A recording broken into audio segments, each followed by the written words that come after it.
let's start. Yeah? Who's new here today? Hands up. Okay, let's get to know you. Just come on out, 10 seconds mic each. Tell us what's your name and what do you do, just to get to know you.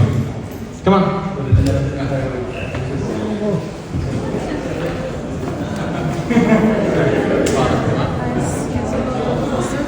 Come on. No. Thank you. No worries.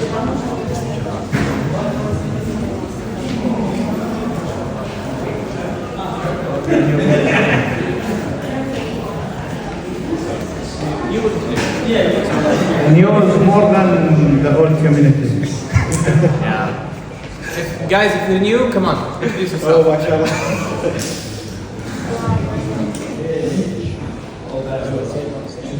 You can go and start. Okay, so my name is Faisal Hosseini. I'm founder of Trabant. Trabant is the vacation rental like Airbnb, but we start from here. We have 70 property around UAE. So farmhouses, villa and chalets. Thank you so much. Thank you. Hey guys, my name is Fawzi Halal, co-founder of Munin, together with Dennis. We're building AI automation for wealth management in the US, but used to live here, so back and forth. Hi, my name is Mark. I run a medical polyclinic here for 18 years, and I have a medical education facility as well. Hello, I'm Emanuele Ascanio. I'm Italian. I'm an artist, 20 years in this field, in fine art, physical, but now I switch in digital and then phygital to scale the fine art and try to connect multiple verticals in design into the museum art. Hello everyone, my name is Pablo. I'm from Romania. I'm into marketing, the most boring field. I'm kidding. Social media as well. My passion is cars, and recently I started to do more photography and videography. Hi to everybody, I'm Matteo Chiarotini from Italy, the CEO of Senza di Luce, an Italian brand for lighting and sound for landscape. Hi, I'm Alba. I'm the co-founder of Matuto, and my co-founder is presenting today, so you'll get to hear all about it. Hello, my name is Joanna. I'm Jordanian Canadian, and I started the Girls Mechanic team, so I actually teach women the basics of car maintenance. I just brought it here to the UAE, and I'm looking to expand into modifications, drifting, off-roading, and so much more. Hi, my name is Sanam. I recently moved to Dubai, so I'm a founder of an app called Wave. It's an ultimate wardrobe management app run by AI, so it's going to be your personal status in your pocket. Thank you. Thank you. I'm Saad Afedi. I'm the founder of Exit Base, which is a marketplace for buying and selling businesses, more specifically the e-commerce businesses. So I've recently moved here and hoping for the best. Thank you. Hi everyone, my name is Amir, born and raised in Dubai. I own an advertising agency. We have an office out in Al Quoz. Passions, I talk a lot, like to sell, but yeah, other than that, it's a very small company. We help companies run ads to generate leads and in return, basically grow their business. Hi everyone, my name is Sergey and I'm from Russia. I'm an expert in China, in trading with China, more than 19 years experience in living in China. And for the couple of years, I've been in Dubai. I've been living in Dubai and doing corporate services, like banking, financial consulting. So guys, if everyone interested or need some help or a piece of advice, everybody welcome. Thank you so much.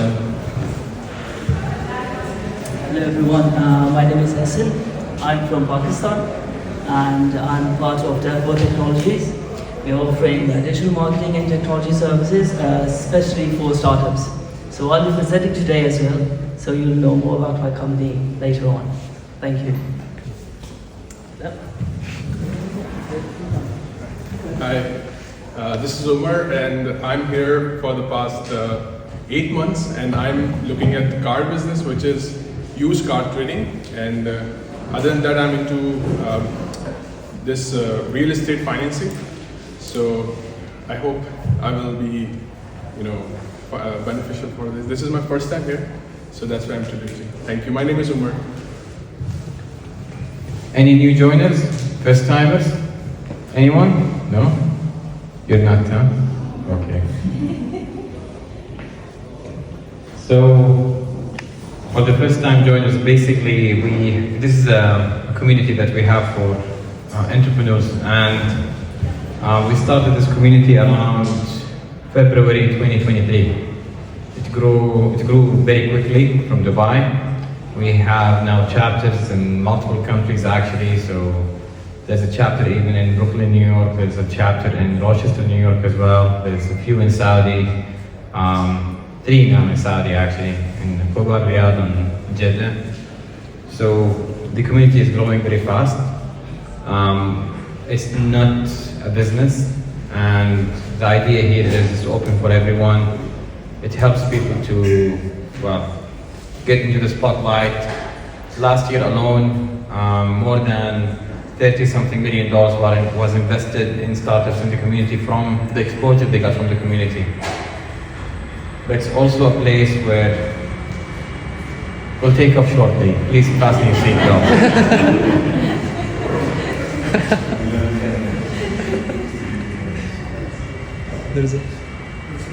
Something's happening.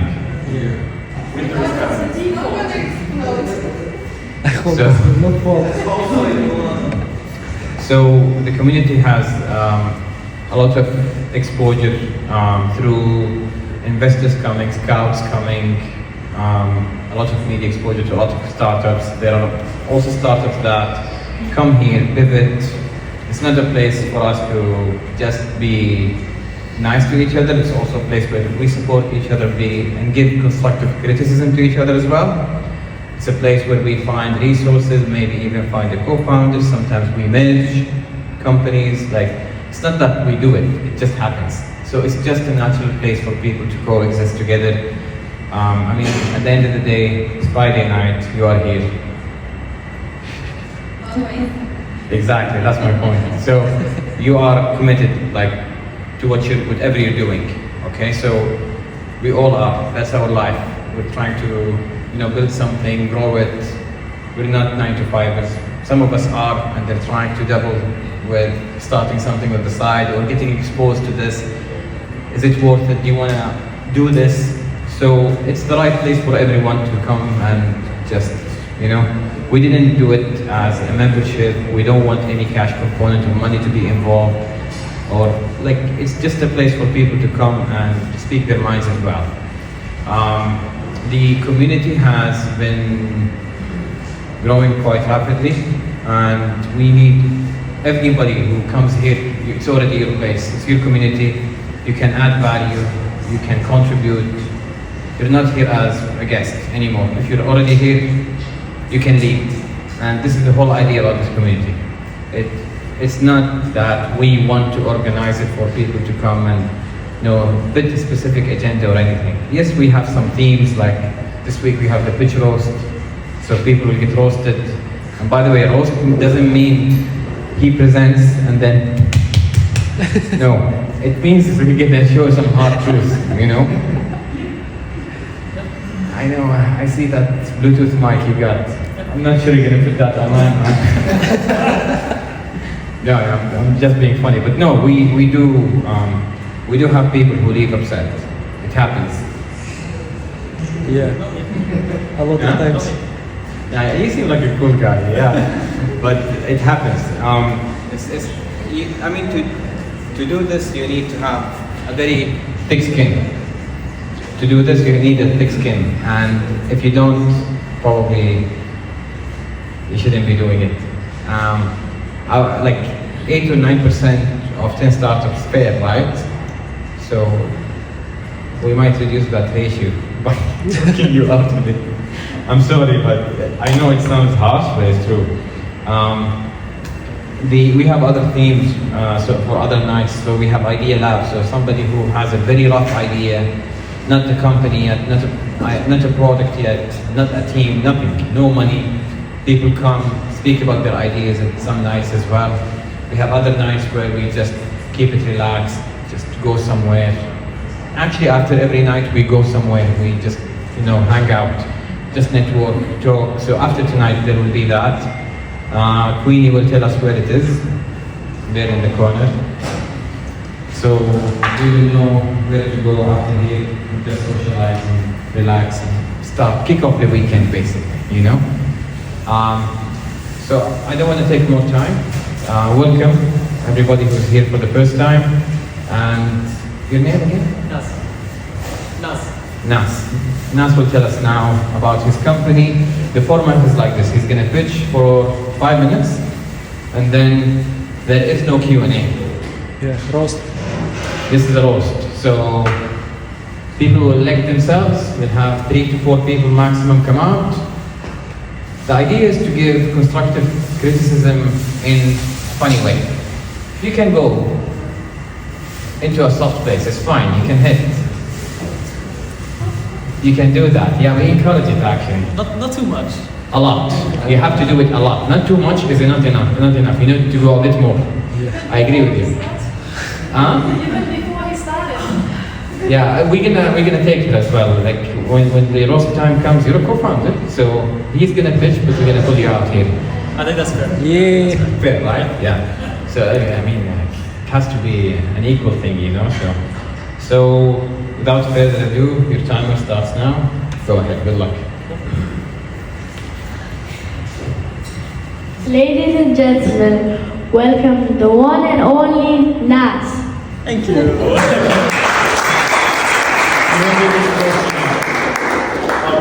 So my name is Nas, and I'm the founder of Matuto, a one-stop shop for expats who are moving to a new country. Most of you here are expats, so you know that moving abroad is stressful. Information out there is dispersed, it's outdated, and it's impersonal. And if you want to get support, it'll cost you up to $3,000 per person. So what are we doing about it? Well, we've created Matuto, a one-stop shop for expats that includes everything you need in one single place, from verified information from reliable sources, moving tools such as a cost of living calculator, a neighborhood finder, and more, as well as an AI-powered relocation assistant, which is essentially an AI co-pilot that allows you to get all the answers you need about the place that you're moving. We launched last year in the UK, and since then, over 6,500 people have used Matuto as part of their relocation. We've launched in the UAE and recently in Spain as well. But the most important thing is that we didn't spend a single dollar in marketing. So people are genuinely looking for a better solution. They're finding us, and they're recommending us to one another.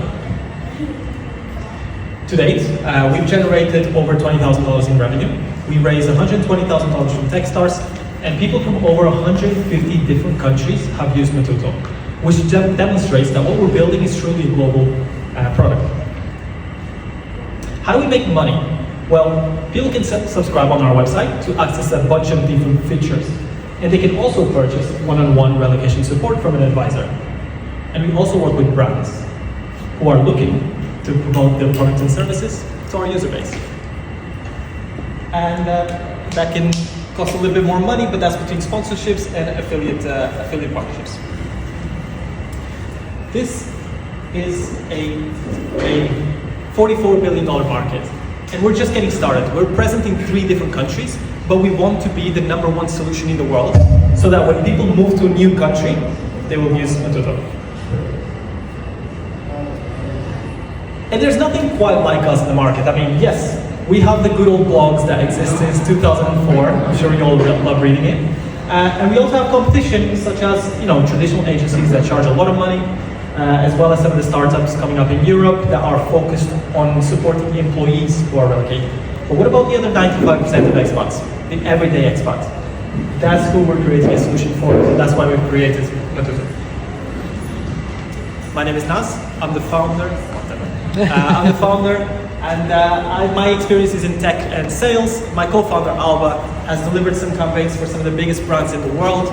She has an amazing marketing experience, and we're the perfect team to build this solution. not just because of our complementary skill sets, but because we've been moving around from country to country to country for the past decade. So we know our users and we know our markets. And of course, she made me put this slide. She built this slide. And this is just to sort of demonstrate that we've been crafty about the way we grow. Thank you very much. Grow. So we've leveraged social media, we've leveraged SEO, as well as community. Right now we're on track to 10x our revenue from last year, and we intend to continue doing that through the expansion of services and by onboarding new brand partners. And right now we are raising a 200K pre-seed extension. I announced this 8 days ago, and so far we've had 40K committed already from angels. So if you or anyone you know is interested in being part of this journey, please get in touch. My name is Nas, this is Matus, and I'm looking forward to hearing your roast. Thank you.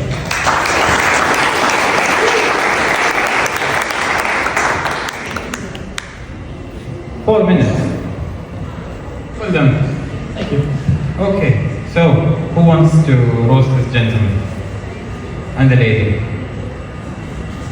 Okay, I'm not gonna push you. If you want to come on, I'm not gonna push you. Come on, join me. Okay? I've never done this before, so my first time. By the way, to know what is a roast, you can go to Netflix. There are a lot of roasts there.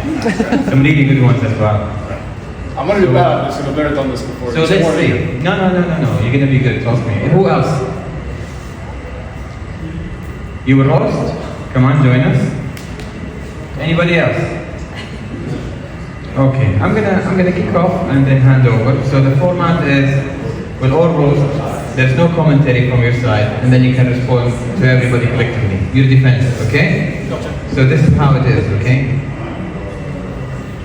Yeah, join. Yeah. It's good. It's all good.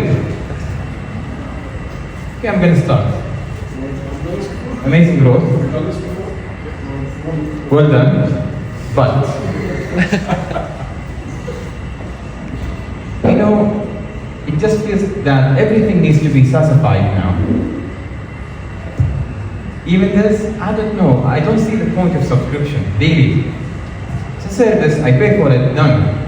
Why do I subscribe? I'm not going to be moving all my life. Moving is a one-time event.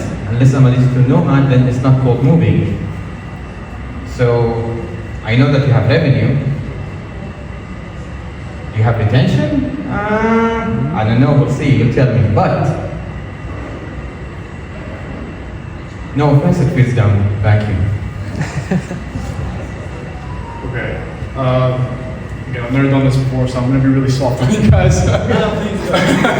But I guess you want to keep that one. It's fine. I guess how do you guys incorporate your business with market and global trends, right? Because I feel like because I know I have a large group of friends that are Portuguese, for example, and you're Portuguese, yeah, wonderful, man. I love your people. 2 of my ex-girlfriends were Portuguese. I'm like, hey, Portuguese friends. It's lovely. I've been to Lisbon once.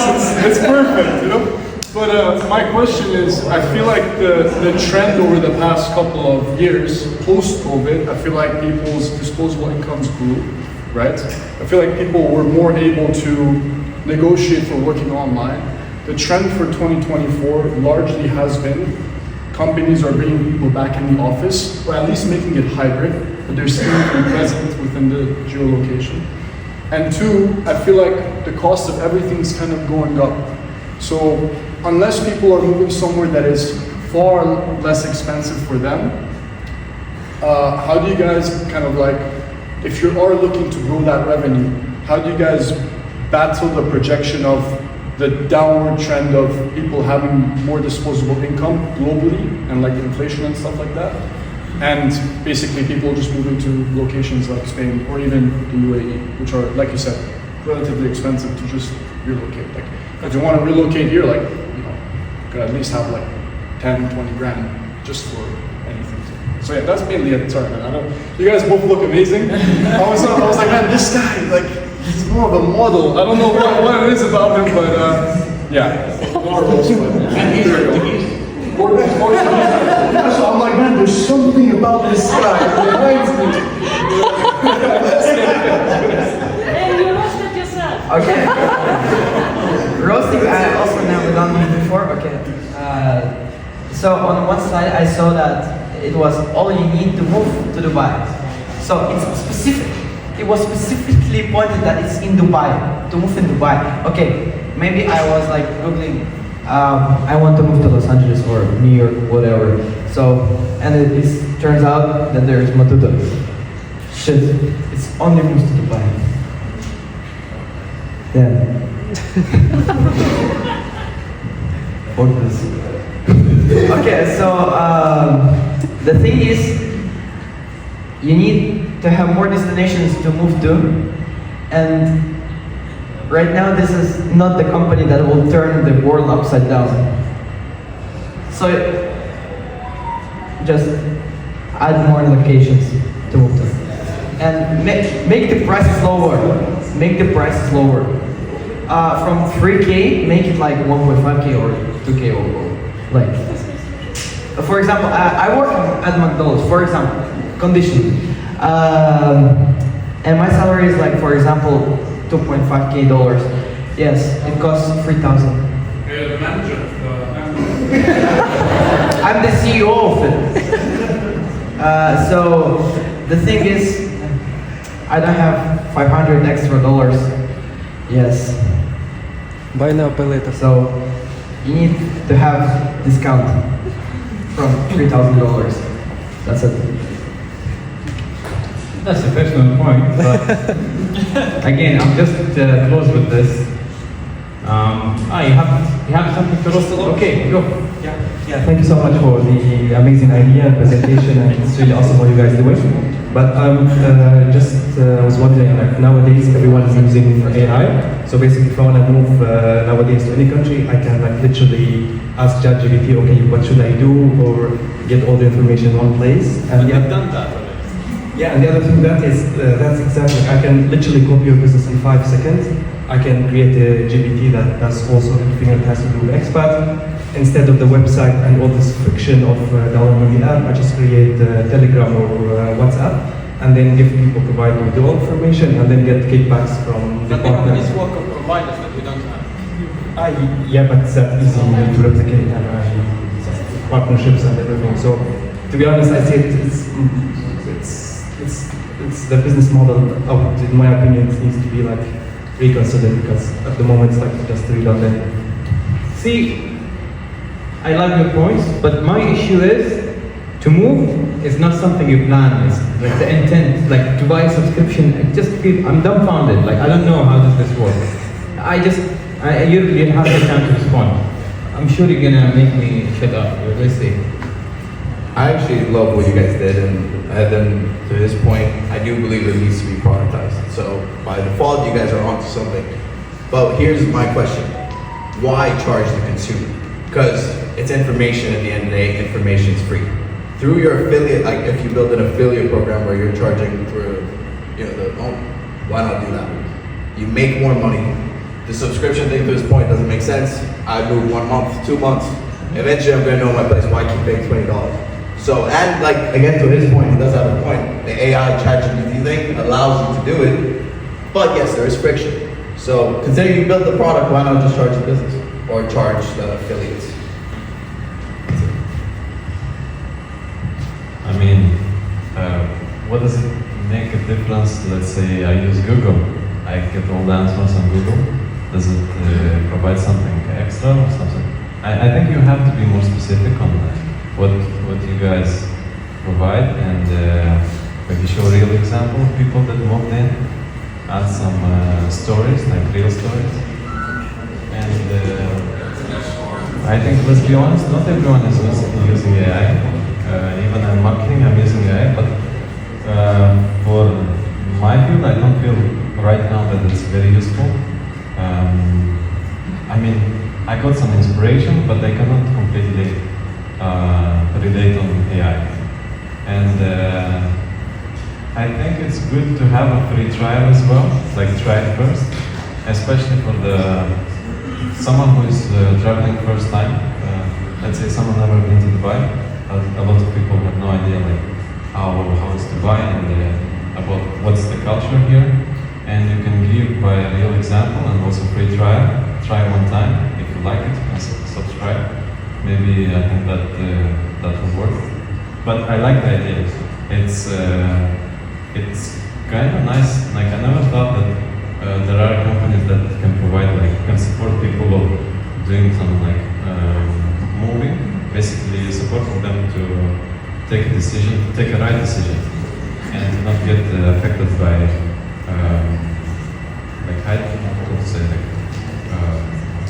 people who just take advantage on others, I would say in third countries, they try to also hook people who want to work here in Dubai. They try to charge you for getting a job offer, and then you take, based on that, you take the decision to move to Dubai. So you can take the upwards, the reason of moving, you can dig a little bit more. Okay, why I want to move to Dubai? Or you want to move to Dubai? What's the reason? What you're going to do here? Definitely the job offers. They know that there are companies that are charging for giving you an offer, but it's actually free. The companies that are hiring in Dubai, they don't charge you even if you're first time coming to Dubai. And for example, in Romania, there are a lot of companies that take advantage of people of employees that they want to move. They want to move to Dubai. They want to work in Dubai, but they don't know that's free, basically. I'll build on his idea. You know that reality TV show stuff when the fathers and the mothers swap. So I don't have time to watch TV. So I want to move to London, and some people from London want to move to Dubai. And we just do a trial. I'm joking, I'm being funny. But I don't know, you said the trial, I don't know how to actually do the trial, but now you get the time to actually respond to all the points. Okay? Go. First of all, thank you so much for listening and for giving feedback. We always appreciate it. I'm going to try to address everything, as much as I can at least. If I forget something, just let me know. The first thing is, why is everything SaaSified these days? Why did we create a subscription if people just move abroad once? Well, we didn't do this by default. In reality, we made the website free, and the website still is free. And then we put a paywall to see if people would be willing to pay for extra features. So more access of RAI, more information. And most importantly, we've added one key thing. Would you like to have a call with an advisor? Would you like to have a call with a real human who can answer your questions? Maybe you're not quite sure. Maybe someone said this, companies are charging for, that's a scam. That is a scam. But if you speak to any of us, we will be able to tell you, boy, that's a scam. That's a scam, don't do it. Okay, so people are actually willing to pay for it. And then we made it into subscription. And we gave people an option to pay for 30 days as well. And guess what? People chose a subscription. And on average, they stay for about 2.5 months, which gives us an LTV of over just $40. Not amazing, not bad either, but it's people's choices. So that's why we made it into subscription. And it may change in the future. Prices may go up and down in the future, but that's where we are.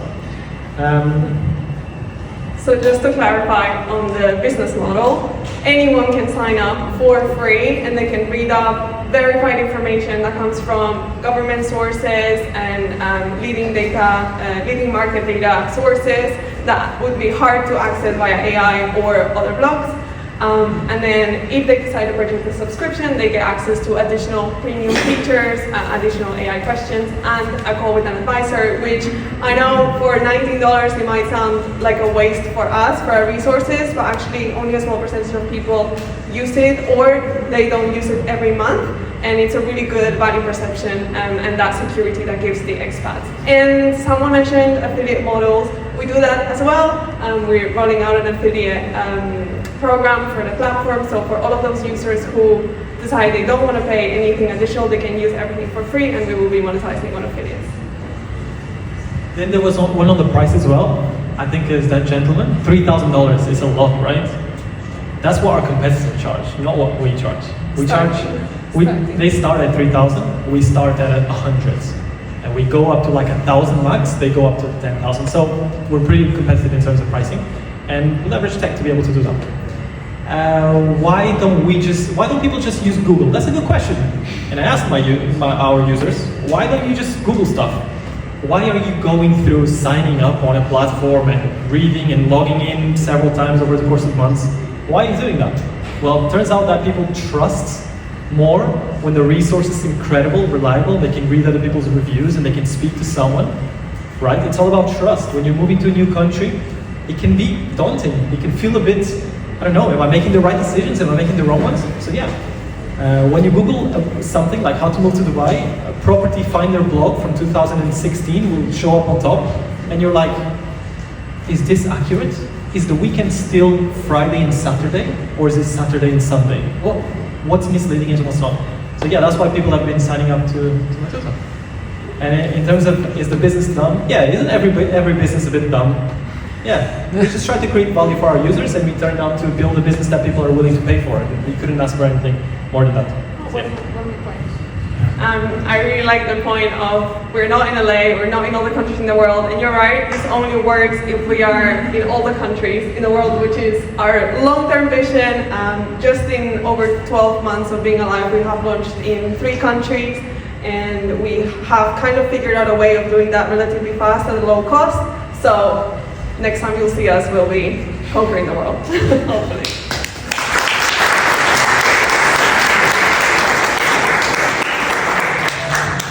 You took that dumb part to heart, huh? Wait, don't go, we're not done yet. We're not done yet. Just 1 second, sorry. So, let's look this way. Yeah? Yeah, and now you have this 10,000 imaginary dollars.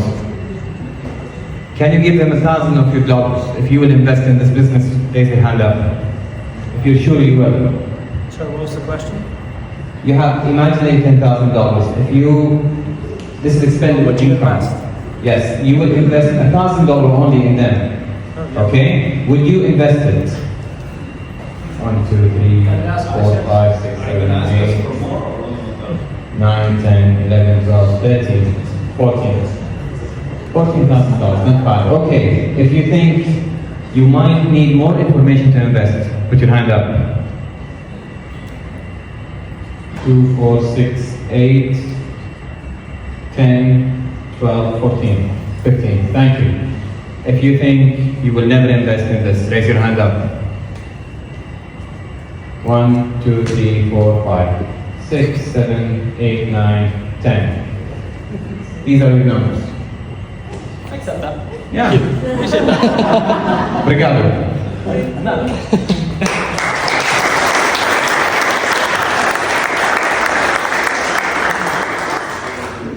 Don't hate me just yet, huh? Come on, Nas, come on. Who's next? You change your mind?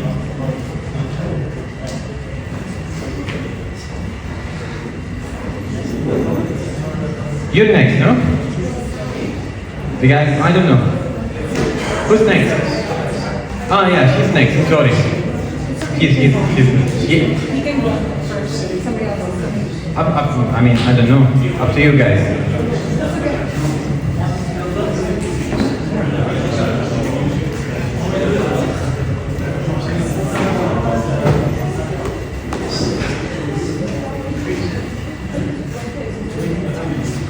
It's not a dumb idea, it's just the business model subscription. I don't know.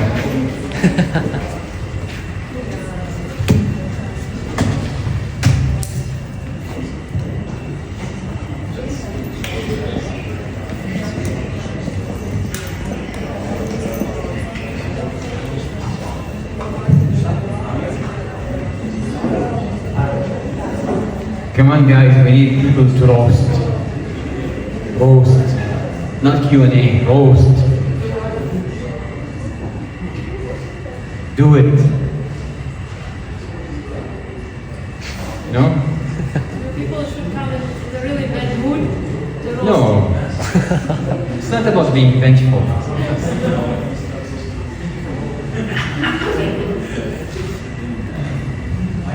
مثنى والروست now. Yeah. What? No, you will roast, not get roasted. You're already roasted, yeah.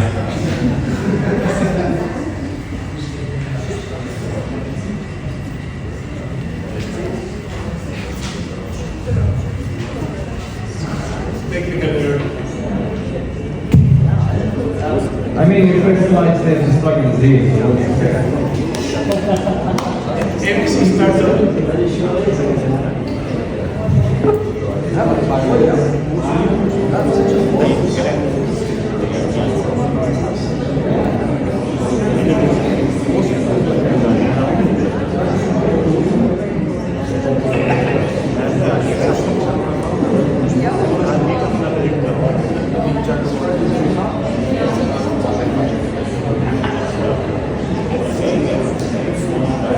Give me a second.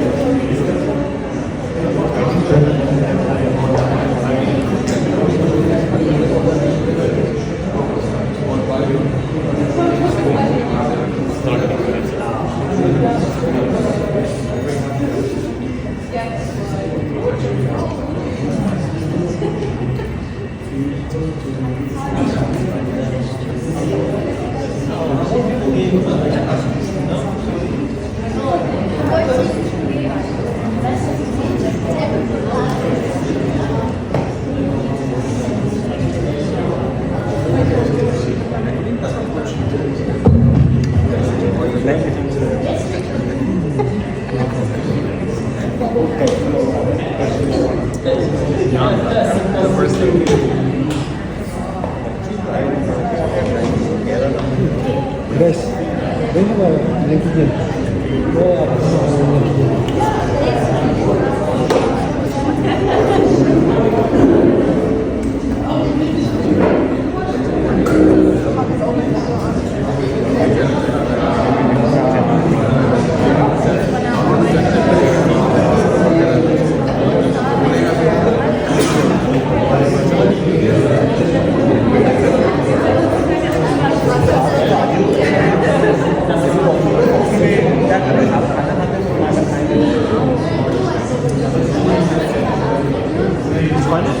Yeah, I put for myself a couple of likes.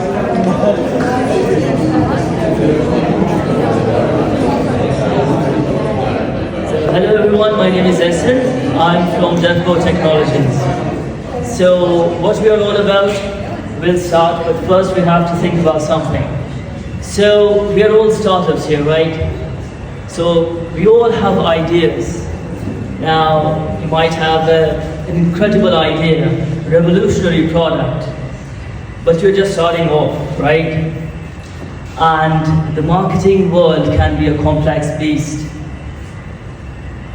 And the big guys, well, they have all the resources with them. So what you gonna do? Well, what if there was a better way? What if there was a company who could realize your dreams into reality and reach your target audience without requiring you to spend mountains of cash? Now, that's where we come in. We are Dolgikh Technologies, and we are not just like any digital agency. What we do specifically is that we are here to help startups realize their dreams. And since we are startup too, we've been through the grind. We've worked in the trenches. We know how hard it gets. We know when the budget constraints come in, how hard it is. So we have developed our services. They are very same services that are offered by any digital marketing company.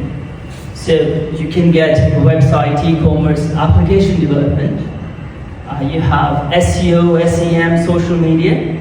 You have content marketing services. But what's the different things that we are doing? What is the difference in our service? Well, we are affordable, we are powerful, and we are startup ready. So if you want to imagine us, imagine having somebody like a CTO who could translate your dream into a reality that converts, a marketing partner that can squeeze every drop of effectiveness from the budget that you have. You know, we're not someone who would launch and leave. We'll stay with you for the long haul. And the best part, we do it all on a starter-friendly budget. So, these are the services that I mentioned earlier. User-friendly websites and apps that convert, SEO, SEM, social media that gets you noticed, content that captivates your audience, and an ongoing support that keeps you going. So, most people ask, why DevBoat? So, we are a one-stop solution, no more juggling agencies. DevBoat handles everything from development to marketing. You focus on what matters, building the next big thing. Post-launch partnerships. We don't just build, we empower. We provide ongoing support to ensure your online presence keep growing. Unparalleled experience. We sweat the technical details so you don't have to. A beautiful, user-friendly website is just the beginning. Revenue sharing for startups. Now that's where we shine. We believe in your success. That's why we share the financial risk. We only win when you do. So, we are back again on the budget constraints, right? So, what we do here is that we offer you many flexible payment plans. So like, you want to start up a new dream, you want to tell everyone about it, well, we're here for you. You have got budget constraints, we're here for you. What we do is that we divide the cost into two parts. Like first is the upfront cost, that's according to your budget. Now, if the cost overflows your budget, we go into the revenue sharing advantage. So once we develop the product for you, we do the marketing, when it's up and running, it's successful, it's making money, then we take a small percentage of it and for a limited time only. So it's win-win for everyone. Also, if you're not happy with the revenue sharing model, then we also have barter deals for you. Like, you got a service, we got a service, we can barter it together. You know, we also have marketing budgets. Why not help the startup grow with it? So, don't navigate the startup seas alone when you have DevBoat technologies with you. Thank you.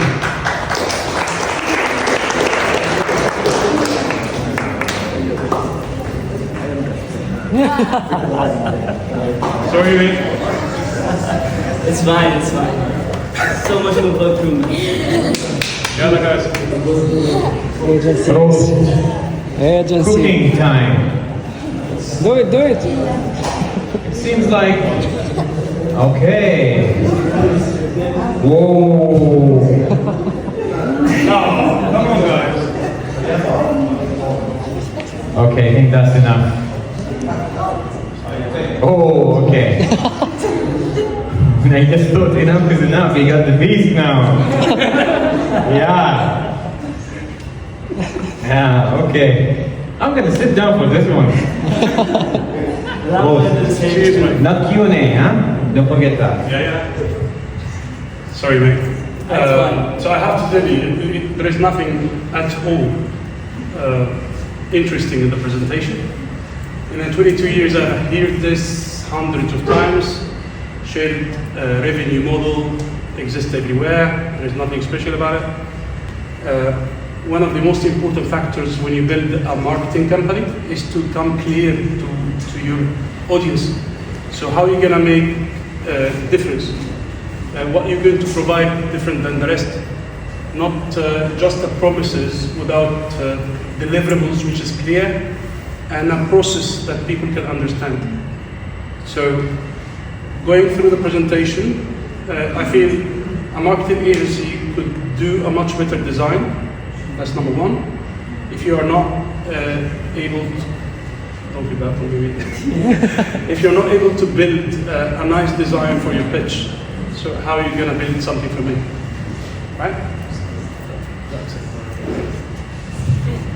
First of all, thanks so much for voiceovering the presentation. For those who sit on the back seat, I think that was crazy useful.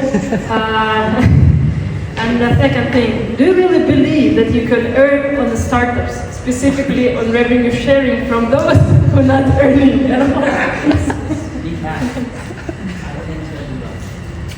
Okay, so first I have a good question. Do you call this a startup? This is a startup. Yeah. So what? Like I couldn't figure out where's the technology part of it. The technology should not be a software. Like I think it's just a new agency or something. Like you're just selling services. And I like the way you're targeting startups. So you know you're targeting. That's the only thing that I thought is good. But you just told us about how you mentioned the word dream and dream to reality and dream to reality and you're here for us. But I've seen those services like everywhere. If it's possible, just tell us more on how this is changing marketing, how it can do my marketing better than just giving you the services, because all marketing agencies are doing the same. Tell us more about your value proposition. Thank you. So I had a quick question. Did you use ChatGPT to pick up every single possible keyword on the client and put them into one deck? Because it just sounded like a bunch of buzzwords. I didn't actually understand exactly.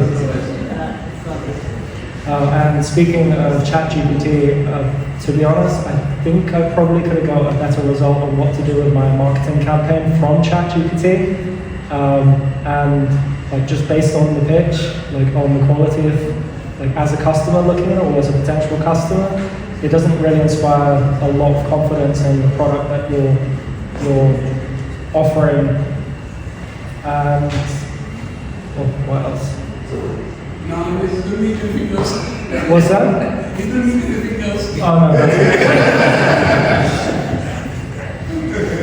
How are you doing? My name is Amir. I've been doing what you're kind of selling, right? So I'm just going to share some of my experiences. I would like to see how you would have tackled them. First of all, the whole, in my opinion, the startup revenue sharing doesn't work. It's too much risk, because if you are a startup yourself and you can't afford to pay your labor, all you are is a fancy freelancer for the other company, and it's worse because you're not even getting paid. So you're like free labor, partnering up with them, but all the win's theirs. And then there's a question of practice what you preach. All stop, one-stop solutions don't work for marketing. Reason being is because marketing's huge. A guy sells something else, there's product marketing, there's service marketing, and then there's different niches within it. One stop doesn't work, because you would have to have a huge team. I mean, let's take the biggest example, Trifid Media, if anyone knows them. One of the biggest marketing companies out there. They have 200 staff and they only sell content. They're not developed in any other, let's say, specific market where they're like huge software providers or like huge ad guys. But when it comes to content, they're the go-to. And they have 300 employees and they basically scratch the itch of that, niche that they're in, content marketing. So in my opinion as well, first, practice what you preach. I don't want to hate on you, don't get me wrong, but presentations right now with AI could have looked better with a prompt. So you want to go and pitch something like this, people are going to learn from example. Content as well, you use a lot of big words like life-changing content or life-changing results. Well, show me examples. Because now it's all words. And that's what I feel like also ruins a lot of the marketing. Marketing's very wide, right? I can get up and say, I've spent $1 million for someone and brought back 10 million. Yeah, true, I have, but it took a whole company with 40 labor workers to convert the leads that I generated with $1 million, so there's more to it. I can't take all the credit. It comes to the closing and all that, and I don't believe any company is going to be big enough to take over that department for another company, unless if you're software. If you're software, you built it out, cool, fair play. But at this level, it's not a new tech, you don't have a USP per se. I wouldn't say so, at least. It's basically an agency that you can find. An SEO, on Upwork you'll find it. So my only advice, I would say niche down, because the sooner you do it, the sooner you'll see the results. No one wants a jack of all trades. They would rather find a guy that knows that one thing really well. And Dubai is big enough for that. If you just, let's say, have this, but just real estate, and you excel in that, you're rich before you know it. But going everywhere, you won't excel. It's just, I can guarantee it's just too much. There's too much info out there. AI is moving way too fast, you won't keep up. And right now, marketing is just all AI. So, all right, thank you. Sorry.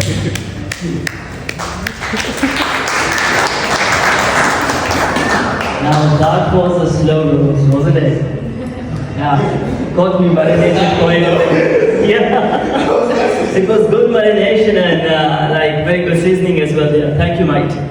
So when I introduced myself, I said I'm Hassan and I'm from Pakistan. So when I say I'm from Pakistan, now you can understand that we are having very, very cheap services over there. You know, inflation is all high, the talent is outstanding. So we can get the services that you need on very, very low budget. People over there are creative, very creative. And the technology teams over there, although they lack in the language, but they don't lack in the mind. They're coding ninjas back there, you know about them. So, if you compare it with the cost in Dubai, they're going to be expensive, but in Pakistan, very cheap. Other than that, for the ChatGPT thing, dude, I've been a copywriter myself for like 10 years, so this is all me. Now, although I know about the NLP, so it might just resonate with ChatGPT as well. And yeah, starting off, right. Sorry. I'm sorry I had to go grab some chips, but presentation skills, I'm sorry, like, I was bored. But anyways, are you racing? You're not racing. No, what is the ask? You're looking for customers. You didn't mention that. So, look that way. Yeah. Would you hire this gentleman if your life depended on it?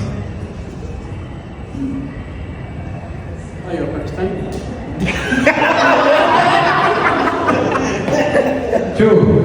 Okay. Would you hire this gentleman for a tryout? Just a tryout. 1, 2, 3, 4, 5, 6, 7, 8. Okay. Would you hire this gentleman if he was the last marketeer on earth? Nobody else. The only one, last piece. One. It's one person. Okay, good. You might be the last 2 people in there. That's it. I can actually buy what you're selling then. Barton! You're starting an economy already. Let's just hope that there is movement to repopulate. But thank you so much. Good night.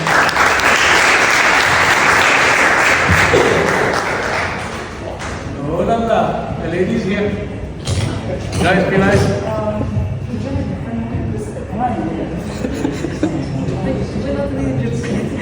We believe in equality, guys. Yes.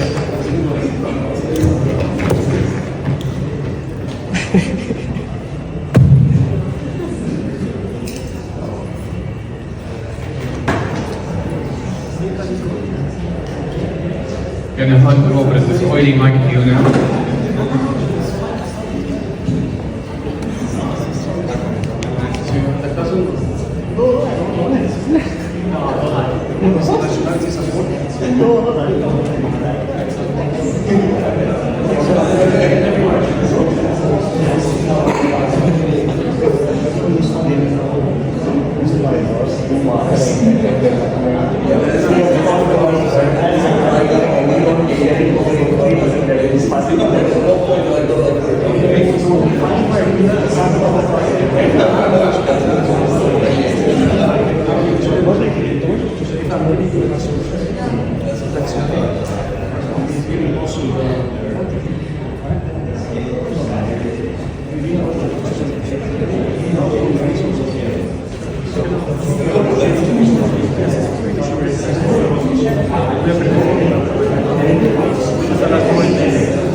maybe as I introduce myself, that I'm the founder of Wave, your ultimate wardrobe companion. So basically, it's an AI-run app, and it's going to help with your wardrobe to elevate to different kind of. Joshua. Going once. Get up! Joshua's not here. Abdul Maneem. You cancel? Why don't you come on up? Come on up. Come on, just share your idea. Dude, just pitch it once. See what the people have to say. Come on. Yeah. It's just an idea. Come on.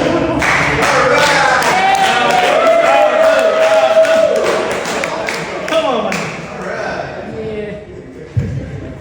Super. Go for it. No, I'm gonna go for it. You should. For sure, I'm gonna come back.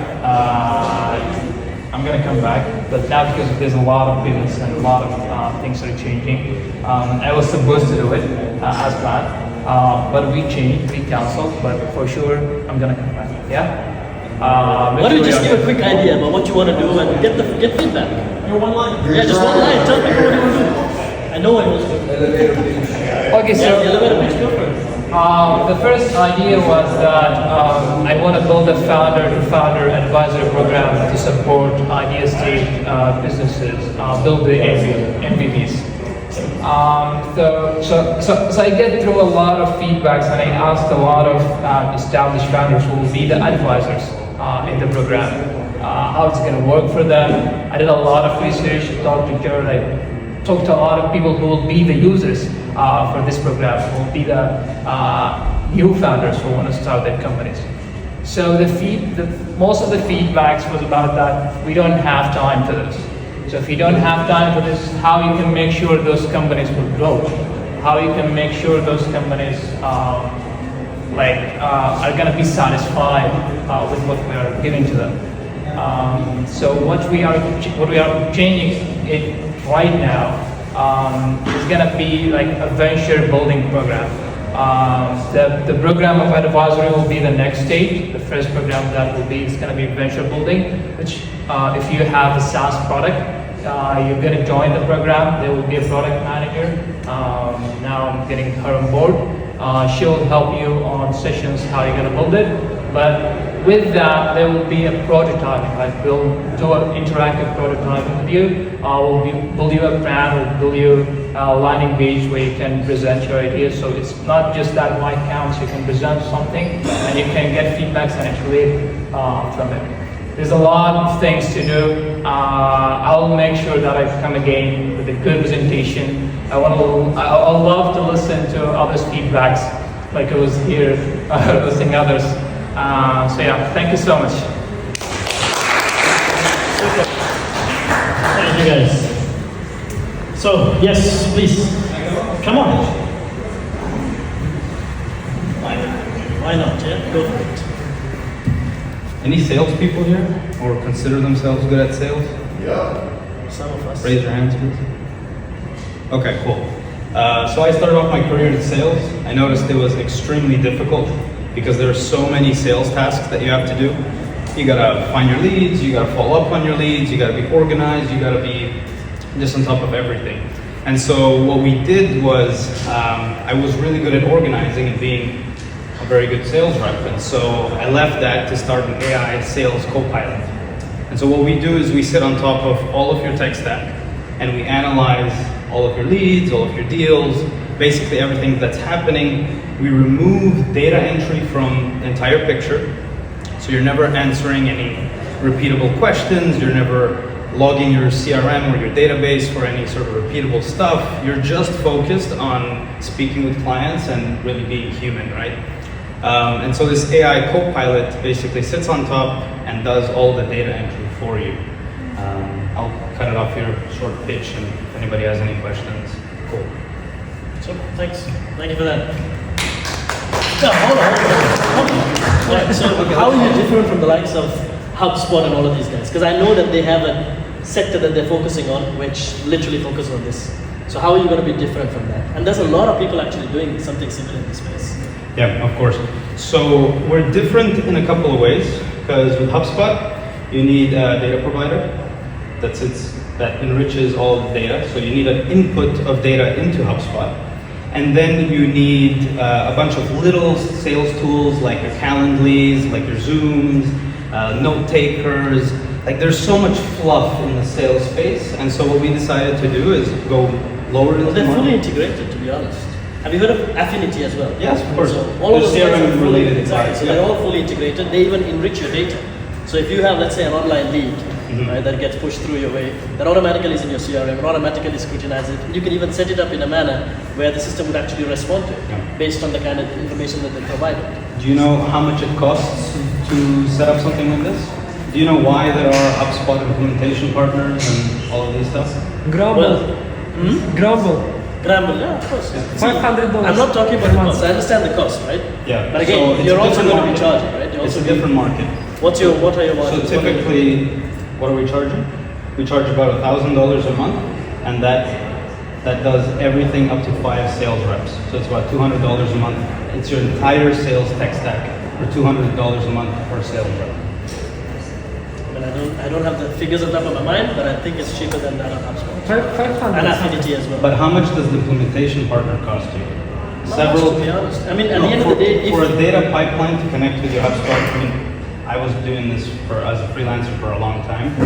Typically, your implementation process with the HubSpot partner will take several months. There's several iterations that you have to do, and you're constantly changing your sales strategy. As your sales strategy changes, you have to go back to your implementation partner.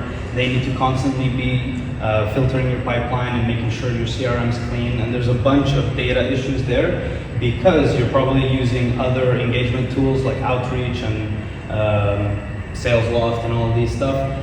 What they do is they have their data siloed in different platforms, and they have mirrors of the data, and then you fall into the problem of CRM hygiene, and so you can't clean your CRM because all of your tools are in all different places. And so what we did is we simplified the entire process. We brought everything in-house. You can do everything from A to Z with us, and so it becomes much, much easier to do. Super. No, I'd love to see it, to be honest. Because I'm in sales and I'm a very messy guy. I hate paperwork, I hate documentation, CRM, I literally don't do anything, right? So I'd like to see what you guys do in that space. Yeah, so there's a bunch of AI on top of that. So we will actually take the information found on your email and update the CRM with those figures as well. So if a client gets back to you, tells you, hey, I can't do $5,000, I can For do me, I'm only concerned with $10,000. the cost because what you just said, Affinity already does. So Sure, but it's a CRM that's geared more towards VCs love to and look at it. it's different. So cool. Cool, super. Thank you for that. Any questions?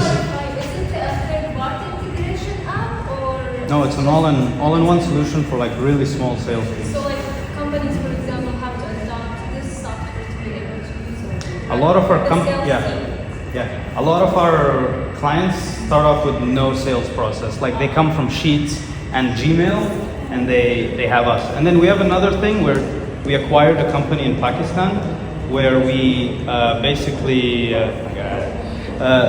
so basically we hire a salesperson to run the sales operations.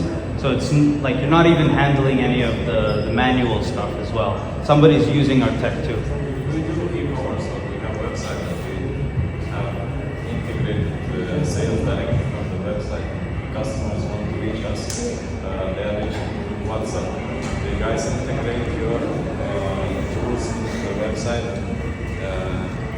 E-commerce is probably not the space for us to play because the ACVs are too small, right? The lifetime value for customers is too small. In order for really to have us, you need to have like a pretty large deal size so that it makes sense that you have a sales motion and that type of thing. So built from scratch. Yeah. What is the role? It's called Retora AI. Have you heard of Apollo IO? Of course. How do you differ from that? Have you used Apollo? Yes. Yeah. Do you like using it? Yeah. I'm learning. There it is. How much is your time worth? Hourly. Oh, okay. Probably a lot of money. Probably a lot of money. So for a lot of small business owners that are stuck using Apollo, probably doing $5 tasks, what we do is we take that away, we employ somebody else to do it, and they do it at a much higher efficiency because the AI layer on top of it actually tells you what tasks you need to do. So in Apollo, there's only a certain type of task. You can do emails, LinkedIn, and cold calls. With us, you can do everything from following up. You get all the data as well, emails and numbers. 100%. Email. So we use even better coverage because we use 20 data providers to do a waterfall checklist. So if I want to find his number, I will actually use Apollo. If Apollo doesn't give me his number, I'll use Cognizant, I'll use ZoomInfo, I'll use all of these tools until I find his number. There's nothing that has our type of coverage. Now, but this is not even something crazy. There's tools that do this now. What's the company name? Retora AI. Retora AI. I think he has to come up here and pitch it, but definitely we need to talk. Thank you for that. Cool. So anyone else wants to share something? Anyone else has an idea that they want to share, get roasted, see if it's worthwhile? I think, yeah, all good? Super, all right. Do you want to take over? Yeah. Go for it. By the way, guys, once we're done with this, we're heading to Winnie. High five? High five, right? So high five, Media City, Media Hotel, I guess. Just for some drinks and chit chat, if you guys want to join. Thank you. Thank you so much, Gerard. Well, in this session, what we basically do is, first of all, my name is Adil. Thank you so much for joining at this 2469 community. At this session, what we do is we basically bring debates in practice or startup comedy. It's just basically a point of making people have their vocational skills. So right now what we do is I just sort of wing it because most of the people have left and most of the debaters did not show up. So I'll just wing it in a sense that we collectively sort of work around a debate in a way that we are here talking about technologies. We heard some amazing pitches. So maybe among us we can talk about this proposition. Does technology make us lazy or does technology make us smart? Maybe how many of you people actually think that the technology is making the public lazy in a way? Any concerns? ChatGPT, yeah? Making us dumb? No? More efficient. Making us smart? More efficient. More efficient. Not smart but efficient. But don't you think the idea of ChatGPT is coming, people are not thinking their mind so much, creativity is coming to them, or they don't know how to use that efficiency? Think about the calculator. When it first came in, they thought students are going to be stupid because they won't be able to calculate. Where are we now? Yeah. And also, technology, one of the examples of technology is food. We basically we take it for granted, wheels, spoon and all.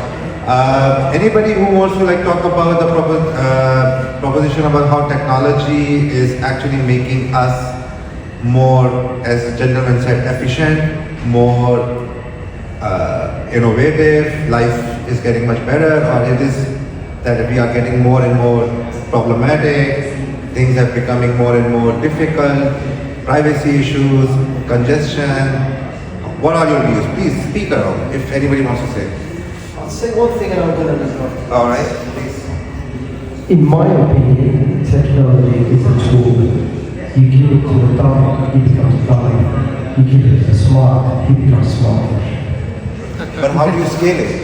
But how do you scale it to make it opposite, to make technology works for the dumb as smart, and technology for the smart basically gets some empathy, some emotion, some being able to get, I don't think I have a solution for that. No? You want to say something? We have to agree that technology is actually this is something that we cannot say here. But the problem is the way that we use it. Let me give you just a simple example why technology is making us lazy in certain areas. If you go to a 5 years old right now and compare it to a 5 years old back in the day, not 5 years old, 10 years old, someone who is in their primary school, who knows how to subtract and divide and add. The problem nowadays, if you ask a child, okay, can you just add 3 numbers together? They'll be like, no, let me grab my calculator. So the calculator is not there, let me grab my phone and just check it. But back in the day, if you look into a kid, like, it's just like 15 plus 10 plus 2 plus 3, you give you the answer quite like fast. So people tend to not think just because it's available over there, but in the long run, it's making them dumb. Simple. That's not right. I mean, it's very interesting in a way that... That has been debunked years ago when the calculators came first, and a lot of people saying the same thing. They were saying the same thing about the calculator that's going to make our kids dumb. Is actually, our brain works amazingly different. When we actually make one task easier, now it focuses on the harder task. Humans have become more smarter, much more intelligent, and we are no longer primitive as we were 20, 15 years ago, because now we think deeper, and your brain energy actually is diverted when it needs to be. And this is being documented in research, and it's not my words, but this is already the facts. I think his point, I think if, correct me if I'm wrong, I think his point is, usually in the education systems, there was a terminology called street smart or book smart. Now we are coming up in an era where it is screen smart. So within the screen smart, am I in the same wavelength? It's more like critical thinking. Like, okay, I really judge on here. Okay, it's making us improve in certain areas. But the problem is, critical thinking is suffering because of that. Like, if you give a child, if you tell him, hey, I need you to make this quick math, it's a simple math, like 5 plus 7 plus 2, he's gonna wait for like 10 seconds until he processes, and then he might go and reach for his phone. Like, how hard can it get? But on top of that as well, I mean, I'll just give you a very interesting example of the screen smart technology.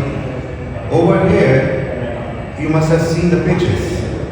People are innovating amazing things, inventing great things, but they can't even do the basic human thing, talk in front of the people. And public speaking, I disagree. I mean, public speaking is the biggest fear. I disagree. Public speaking is it's research. It's actually been done. It's more fearful to people than death. It wasn't about the public speaking. It was about, if you want to innovate something, if you want to start, you first have to find a challenge, a true challenge, and you want to resolve that challenge. You come up with a solution, and that's how you market it. But what I've seen here, I stopped coming to because all I see is a shallow, very, very, very shallow take, and I don't see a true challenge.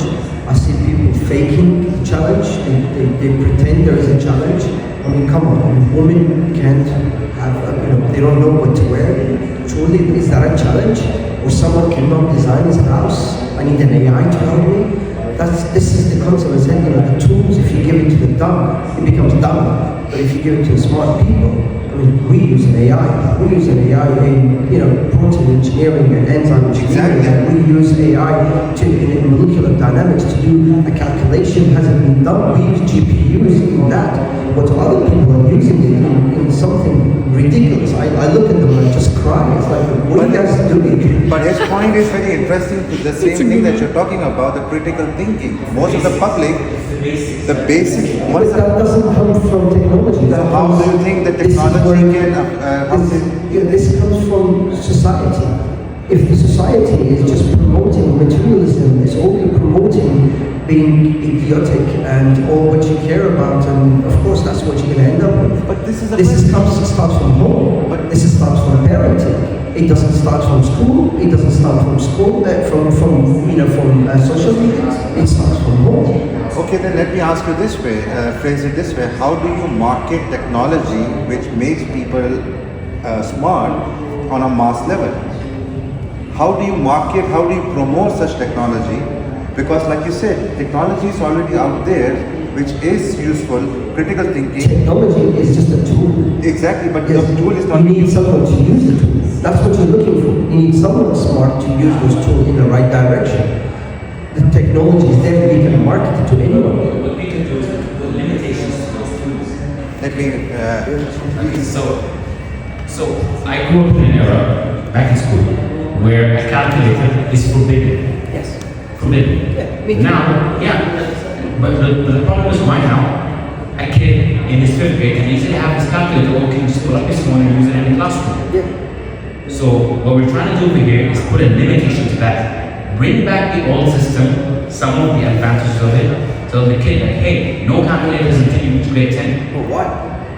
Because there's no use of it. There's no use of it. It makes you use your brain. See, the thing is, you need to understand this. Like when you're doing a math equation, when you're trying to solve a math, you can literally put it in your calculator, it can solve it to you. But the thing is, you need to understand how did it happen in order for you to produce something better later on. Then you need to know the basics. Can I add to that?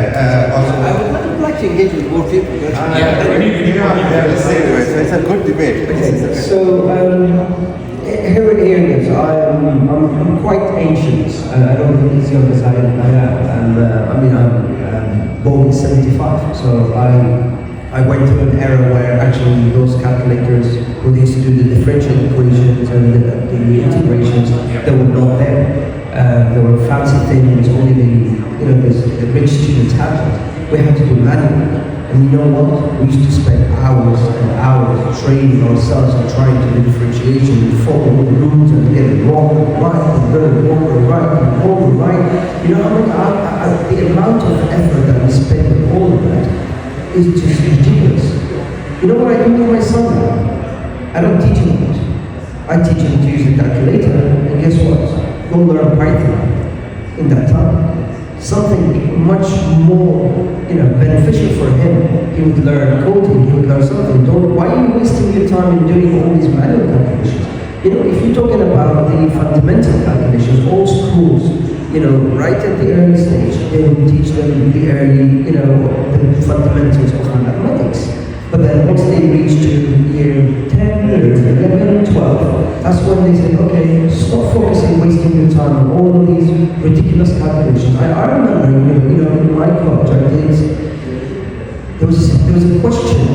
It took us 3 pages to solve manually. That was math 4.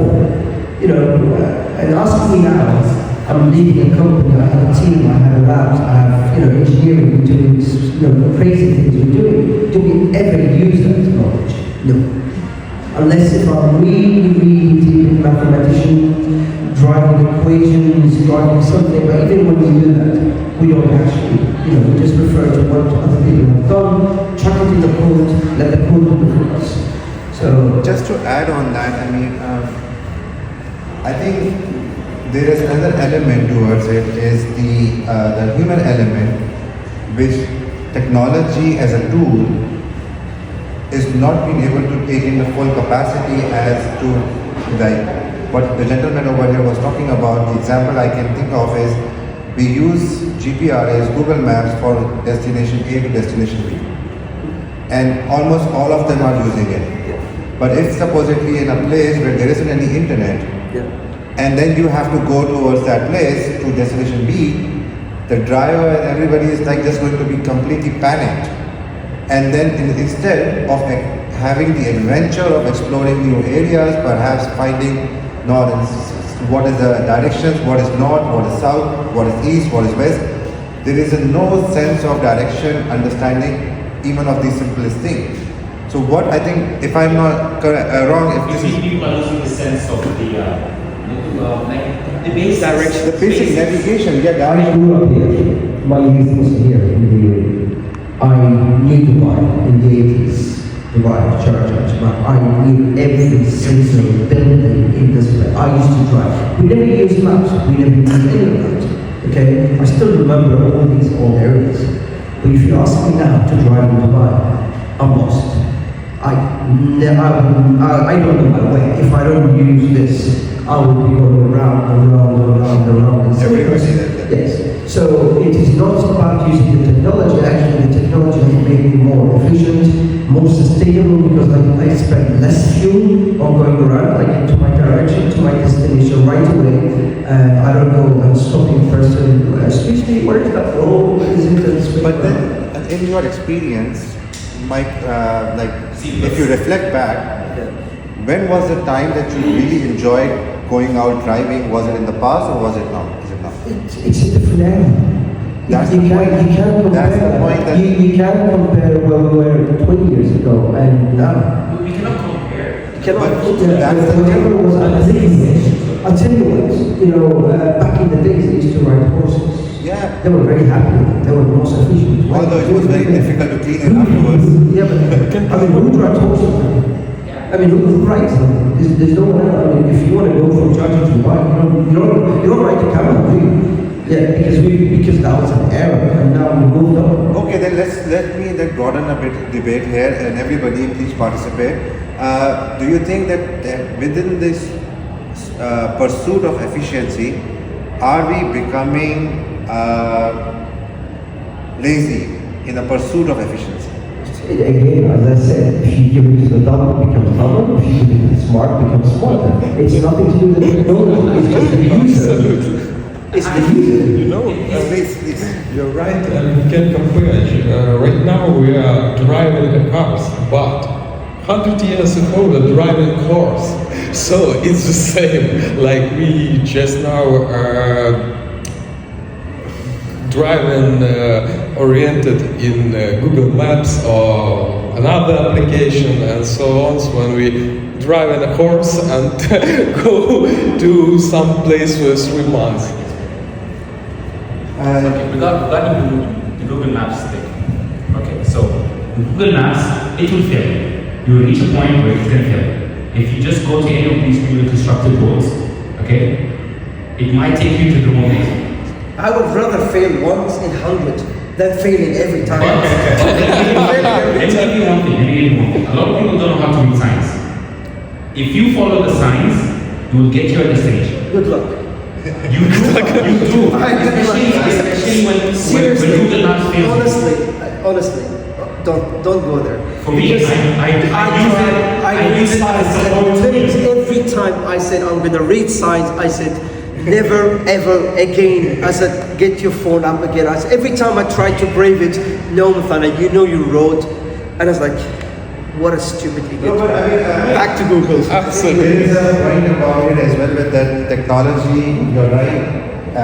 Give it to the dumb, it will be dumber. Give it to the smart person, he will make use of it. And this is with everything. And right from the get-go, as we are walking on this planet. But at the same time, the question is that there are certain tools that even the dumb can take advantage or can make better of his life. For example, money, currency. Currency is a tool rather than in a way. But no matter the rich, the poor, the dumb, the smart, the efficient, everybody needs this tool to gather resource or to be consuming the resource. In that perspective, how do you say that technology can be able to, other than money, which again brings up a very different societal evils, but how can a technology which can bring the societal good and bring the dumbs and the smart ones together? Have you ever lost cash money when you were kids? Yeah. My kids don't carry cash anymore, they carry card. And if they lose it, we lock it. So now technology have prevented the kids, or the dumb, they're not dumb, but just they are not in the capacity. Responsible. Yes, responsible. So now, kind of it's a protection area thing for them not to use the cash because they use digital devices. So we never had phones when we were kids. We never had, I remember there was the pager. I don't know if anyone remembers the pager. That was the closest thing came when I was young, and we were like, wow. And but when we used to go to school and every day and back, and we go out with our friends, we used to live in the street, it was 24/7, not 24/7, but every day playing football, going out after girls. Our parents never asked us, he says, where are you? You know, and they call us and all that. But now, my kids, if they go anywhere, it's like, carry your phone. I want to make sure where you are and what's it. And it's not because the technology it is, you know, making us stupid or relying on it. It's just because we live in a different era. Back in the days, it was different. Now it's different. Now we don't live in the same safe society as we used to live before. So the safe phone that the kids they stay on it, hooked up 24/7, which we call it at home. We call them demons because we stop our kids from using them. They only have a few hours a day. They can be on their gadgets. That makes it tool. When they're going out, I need to make sure we can communicate with them. They use it when they have to. So again, it's how it's a knife, like just like the knife, you can keep someone with it, but you can also make beautiful things, cook beautiful dishes out of them. But do you have something to add on it? What I want to say is that yes. They need to know the basics in order for them to excel and do better from what we started. I'm sorry, I just joined. I can get what I was discussing is actually, in my point of view, is you need to decide for me. Is technology for us or we are for technology? Okay, this is the basic question. Technology for us? Are we for the technology or technology is for us? Okay, this is the basic question. Because technology is for us to use. And to get benefit of it, we can use, like he rightly said, it's up to the person. We can use it rightly, we can use it not rightly. Okay? So the thing is nothing wrong with the technology. It's us who can manage it. So technology is making us very efficient. What it has done, it has like saved us hours time into minutes. Now, what the time we have extra is up to us. We can use that, we can waste that. And for example, if technology has limited our physical activity, so nothing is stopping us to make the physical activity. Technology is not giving us, stopping us to walk a mile, okay?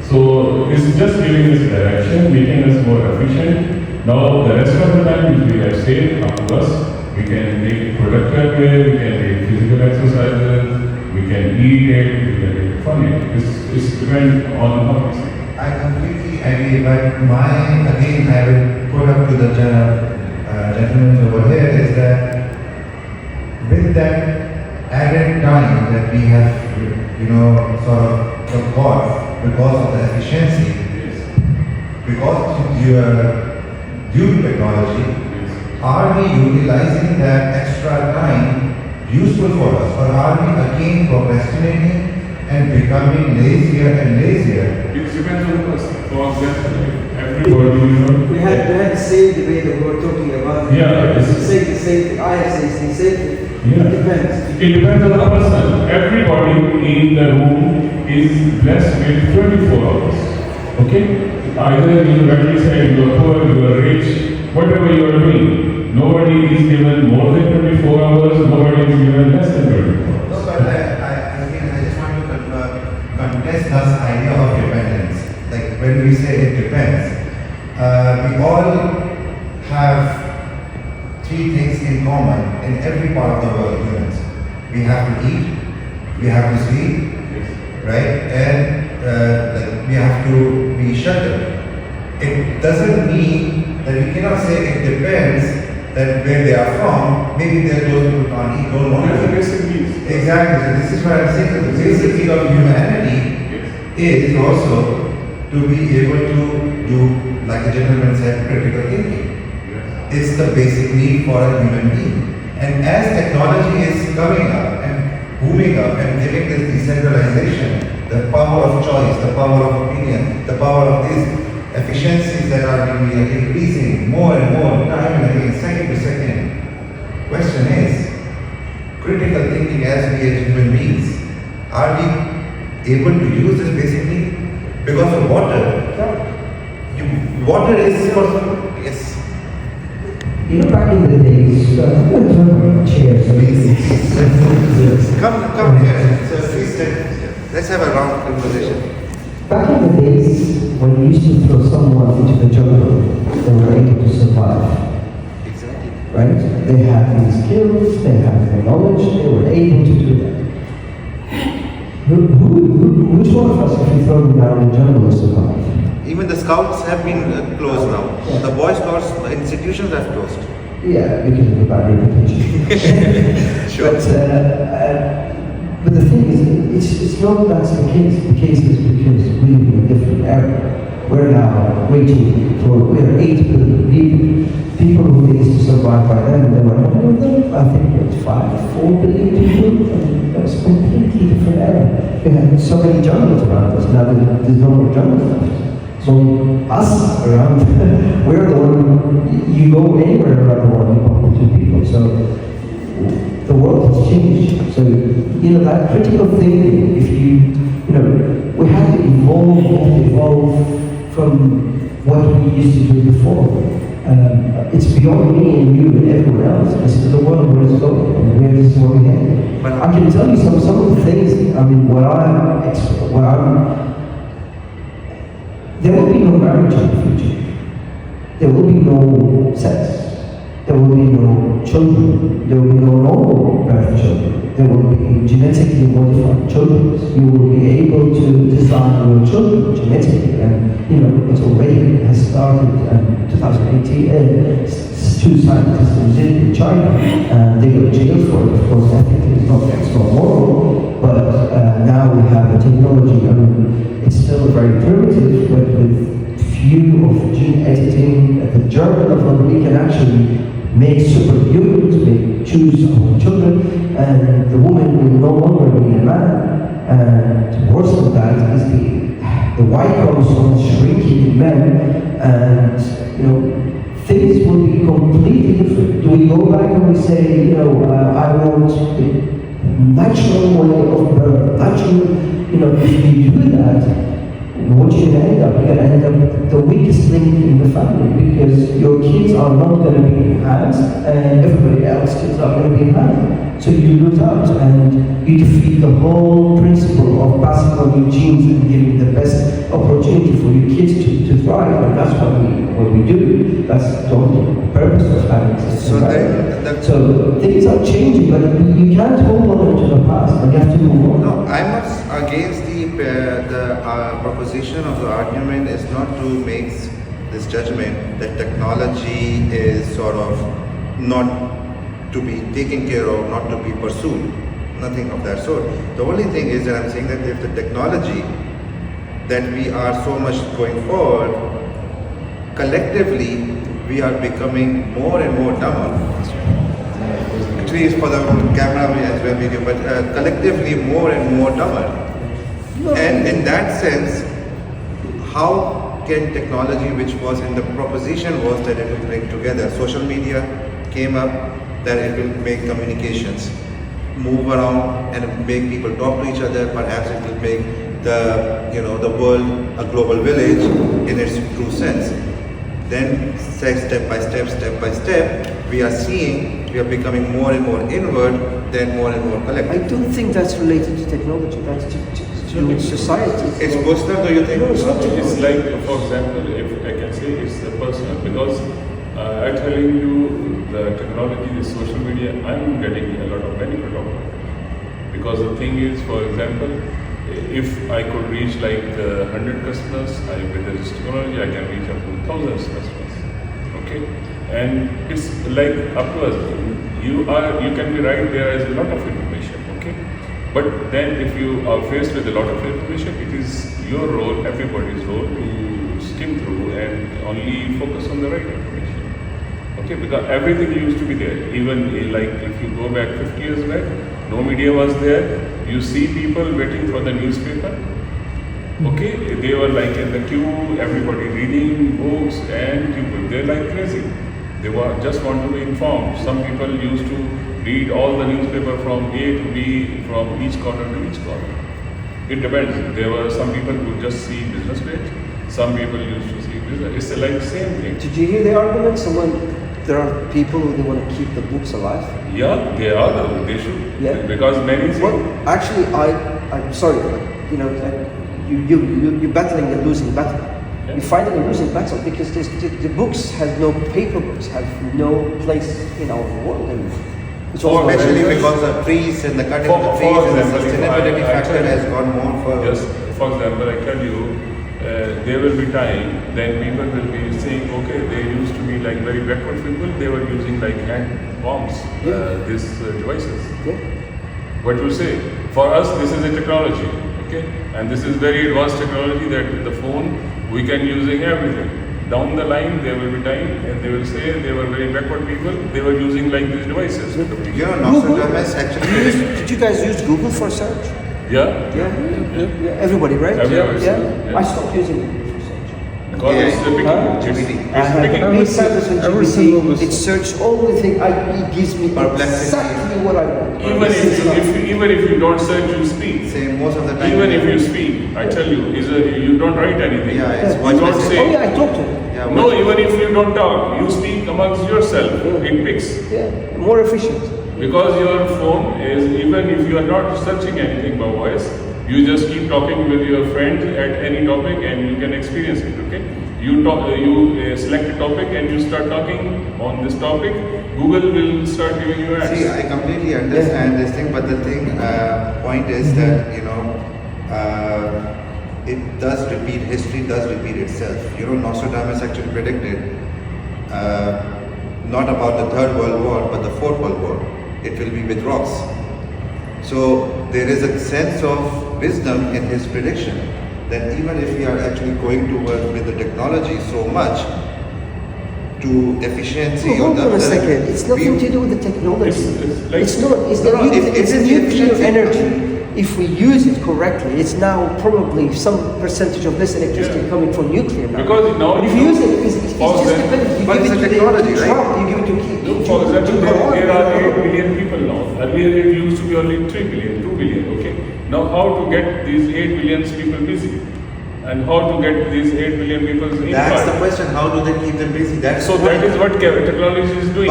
It is creating extra services. But the extra busyness, my question is that busyness is the technology is not being used for them to be able to have efficiency for most of the people. For example, Wi-Fi till today, 2024, we have to pay for it. Water, we have to pay for it. Anything that the technology is, and also like the community on internet, why internet became what it is because it was available for free for many people.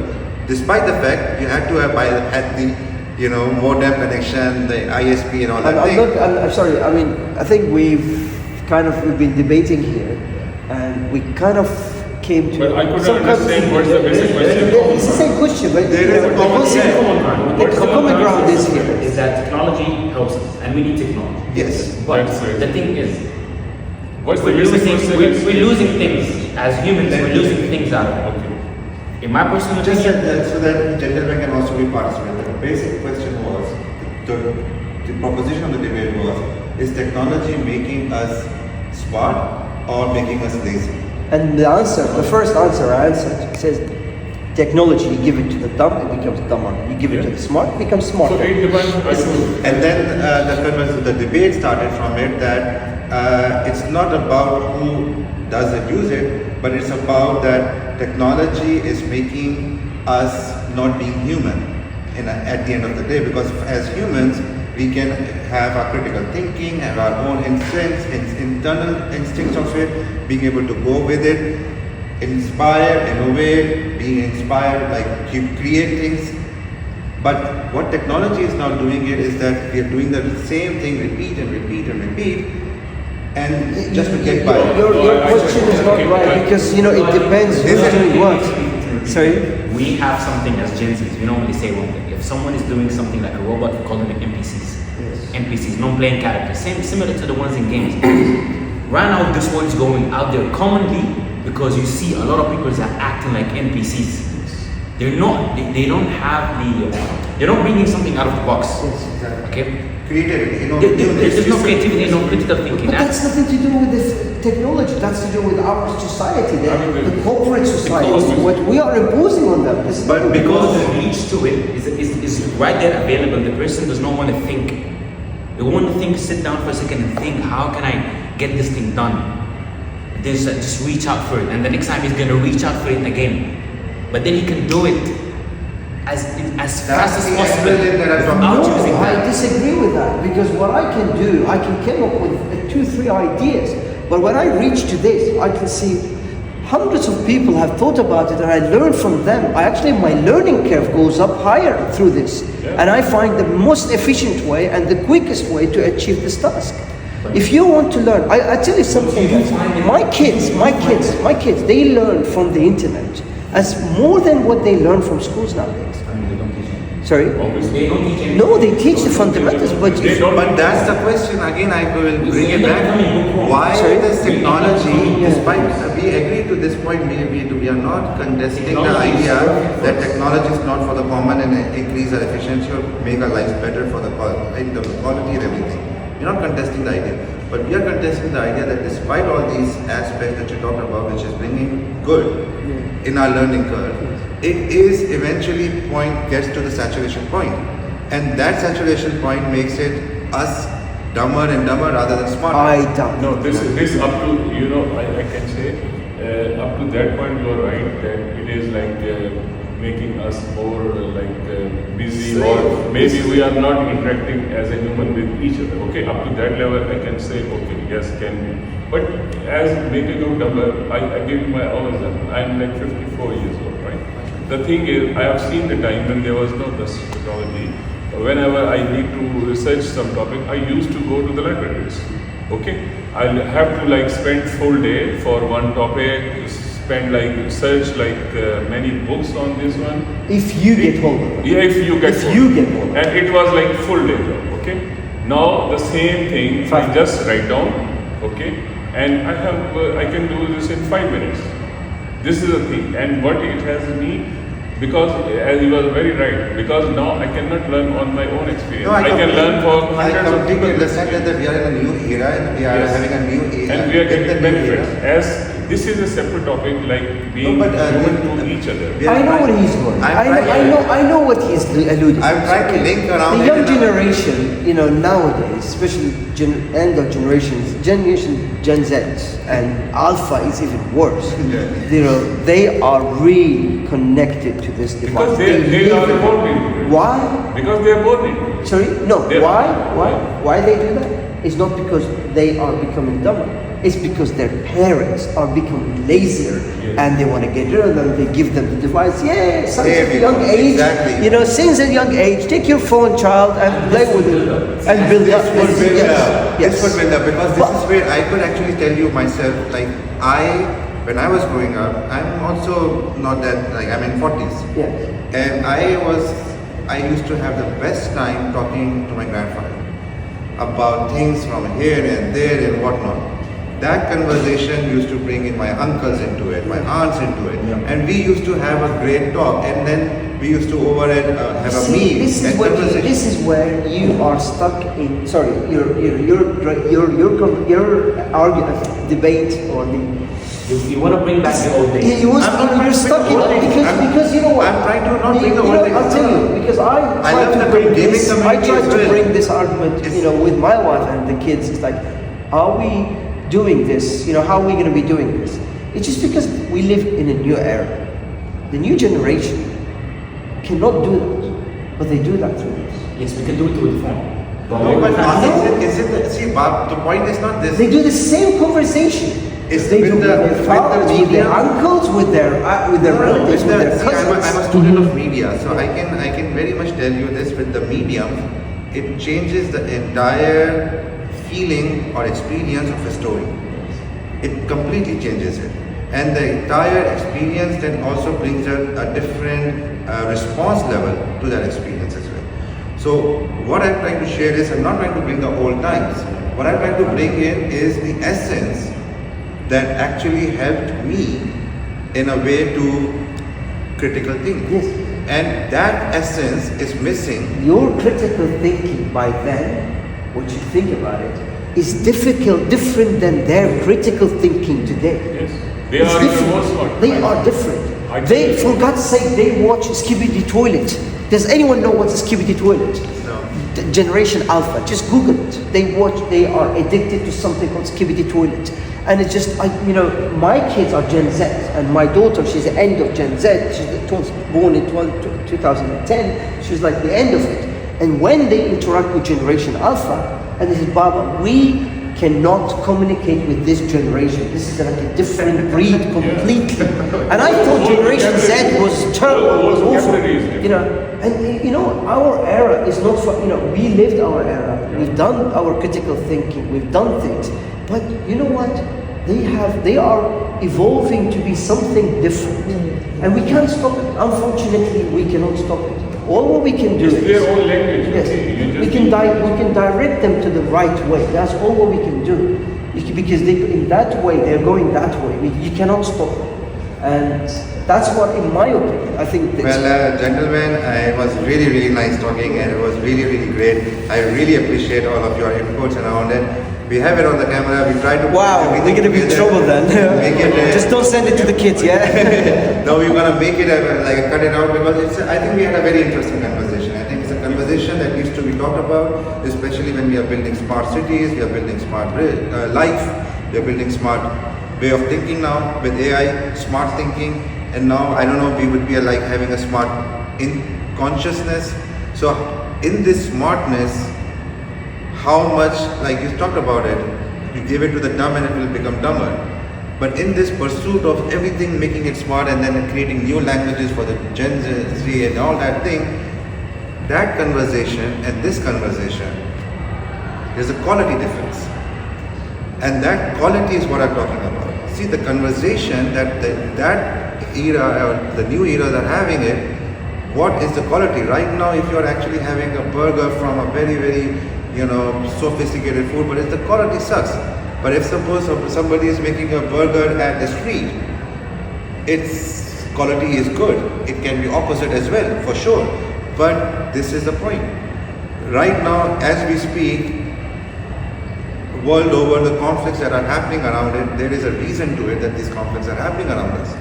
Because the quality of conversation from the drawing rooms to up into parliaments is becoming bad. And that bad conversations are only happening because we are making technology, let it happen, make us dumb. We are making us lazy. It is making us, this is not my proposition or my situation. I also am into the point where you gentlemen said is efficiency improved a lot there. But that gentleman said it also very nicely. And this is the whole discussion. Thank you so much. Really, really, really. Thank you so much.